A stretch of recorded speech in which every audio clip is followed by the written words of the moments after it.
तो एक बार फिर से आप सभी प्रेमी जनों को मेरा सादर प्रणाम एवं चरण वंदन। तो आज आ चुके हैं उत्तराखंड के चमोली जिले के जोशीमठ शहर के फूलों की घाटी में, जो कि विश्व प्रसिद्ध है, ये आप भी जानते हैं। फूलों की घाटी के लिए कहा जाता है कि यहाँ 5000 तरह के सभी प्रकार के फूल पाए जाते हैं।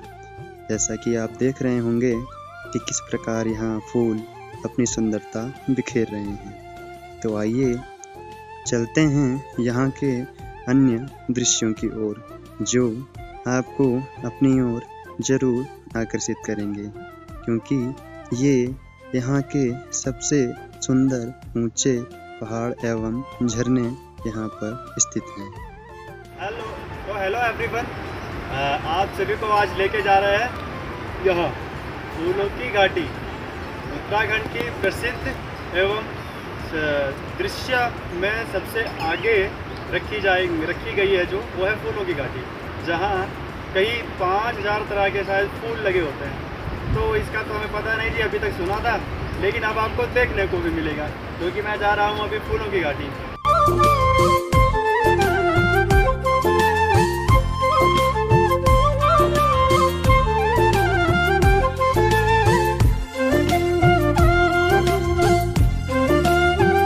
थोड़ा ही दूर चले थे कि ये पर्वत मुझे अंतर्मन में रोमांचित करने लग गया, क्योंकि इसकी हूबहू वर्णता कैलाश पर्वत की तरह ही थी।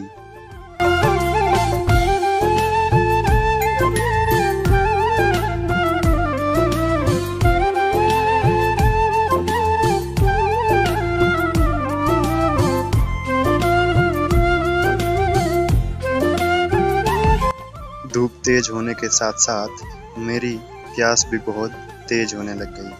तो आगे चलकर सामने देखा एक बहुत खूबसूरत झरना स्वागत कर रहा है। तो मैंने देखा क्यों ना पानी पिया जाए।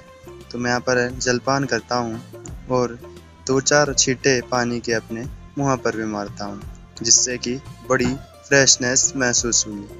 और उसके बाद मैं एक चीज़ छोटा सा जो पुल दिखाई दे रहा है उसको पार करता हूँ।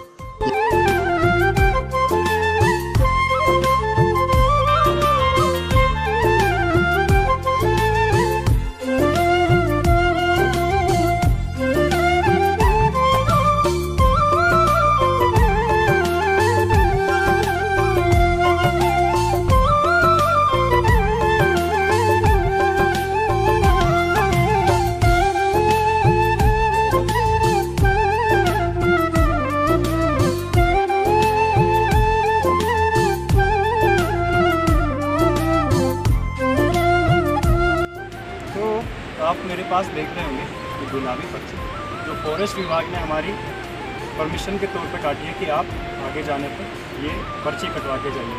ये 150 रुपये की कटी है और 150 रुपये मुझे देने पड़े हैं। वैसे तो मैं फ्री ट्रैवल करता हूँ, कोशिश करता हूँ कम से कम पैसों का उपयोग हो, क्योंकि है नहीं, और किसी भी सोशल मीडिया से मुझे कोई भी पैसा नहीं मिलता, ये बात आप कंफर्म समझ लें। तो ये पर्ची 150 रुपये की पड़ी है और अभी हम गोविंद घाट से निकले हैं और 1 किलोमीटर आगे ही आए हैं, अभी फूलों की घाटी में प्रवेश कर चुके हैं। ये स्थान इस ट्रैक का सबसे सुंदर स्थान मुझे लगा। इस जगह का नाम है घंगरिया, जो फॉरेस्ट विभाग के ऑफिस से 1 किलोमीटर के बाद पड़ जाता है। यहाँ से नज़ारा बहुत अद्भुत था, तो मैंने सोचा क्यों ना इस नज़ारे का लुत्फ थोड़ा आराम कर लिया जाए। ये ऊंचे ऊंचे पहाड़ हमेशा मुझे कुछ न कुछ सिखा जाते हैं, कुछ न कुछ बता जाते हैं और कुछ न कुछ बातें भी कर जाते हैं।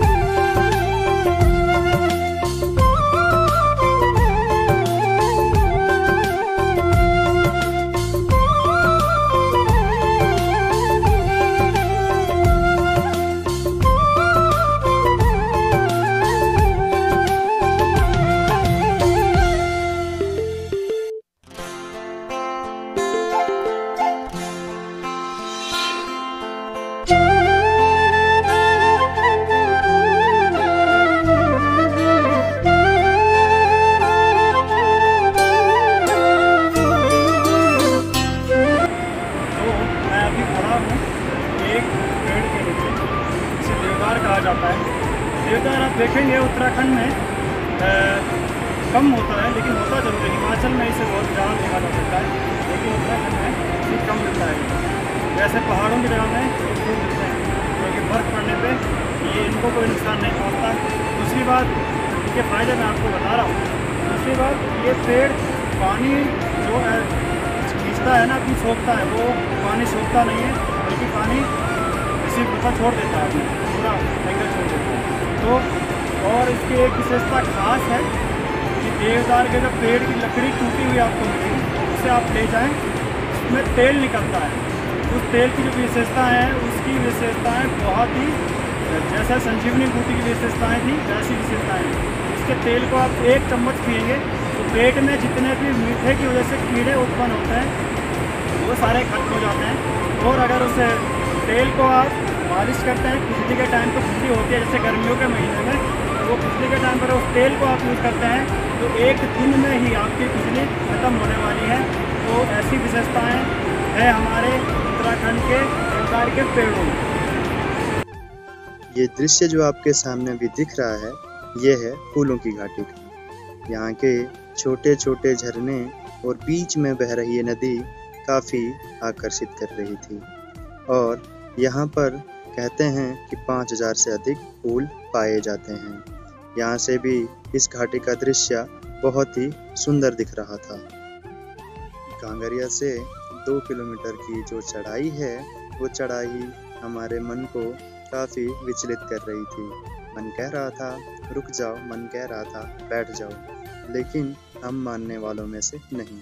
सामने जो एक नदी दिख रही है वो भी, और सामने जो पेड़ दिखाई दे रहे हैं वो भी अपनी उपस्थिति बहुत ही प्रशंसनीय तरीके से दर्ज करवा रहे थे।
2 घंटे की चढ़ाई चढ़कर और अपने मन को समझा बुझाकर आखिरकार हम पहुंच ही गए हैं फूलों की घाटी, जहां के लिए कहा जाता है कि अगर यहाँ के सारे फूल एक बार में ही महक जाएं तो व्यक्ति की मृत्यु भी हो सकती है।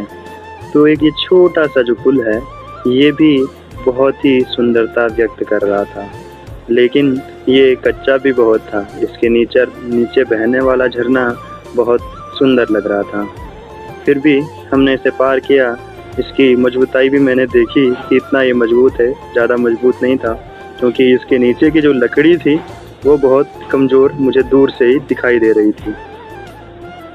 अभी मैं बैठा हूँ फूलों की घाटी में और यहाँ पर मेरे साथ एक मित्र है। तो अपना तो चल जाता है चाय बिस्किट में ही, काफ़ी मैं चल चुका हूँ, आप लोगों को पता ही है। लेकिन मेरे साथ के जो मित्र हैं, मेरे साथ 1-2 दिन से उन्हें भूख लग गई थी और यहाँ पर एक अंकल जी बैठे थे, तो उनसे निवेदन करके हमने थोड़ी कुछ लिया है। वो है ये अचार और ये 2 पराठे। तो कहते हैं खाने खाने पे लिखा है दाने वाले का नाम, नहीं दाने दाने पे लिखा है, सॉरी दाने दाने पे लिखा है खाने वाले का नाम। और पहाड़ में आपने कहावत सुनी होगी कि लोग तिल की जो एक बारीक दानी होती है उससे बांट कर खा लिया है। तो ये तो पराठा है, इसे तो पूरे ग्रुप वालों को खिला सकते हैं। भाई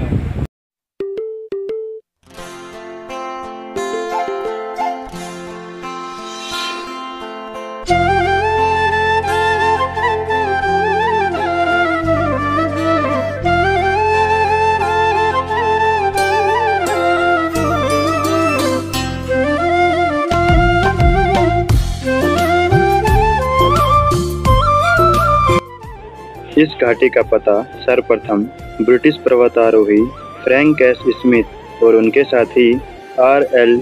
होल्ड सवर्थ ने लगाया था, जो संयोग से 1931 में अपने कामेट पर्वत के अभियान से लौट रहे थे।